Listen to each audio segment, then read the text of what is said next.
Feeling ni Kris Aquino baka last birthday na ni Bimby na kasama siya, tara at pag-usapan natin yan. Pero bago ang lahat, kung di ka pa nakasubscribe sa ating channel ay huwag kalimutan mag-subscribe para lagi kang updated sa latest chika. Simple lang ang naging selebrasyon para sa 18th birthday ng bunsong anak ni Queen of All Media Kris Aquino na si Bimby.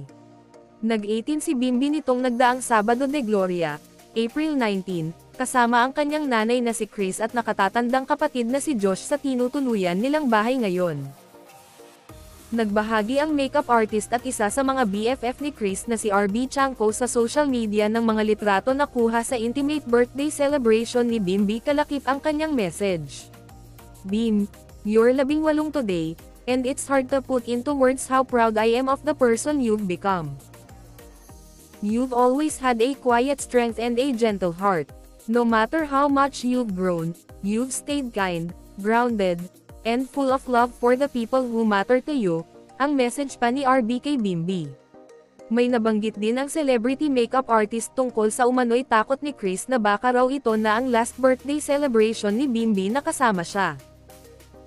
Pagbabahagi pa ni RB, "Your mom once said this might be the last birthday she gets to spend with you, and that stayed with me. But I truly believe that as long as you're by her side, she'll keep finding the strength to keep going.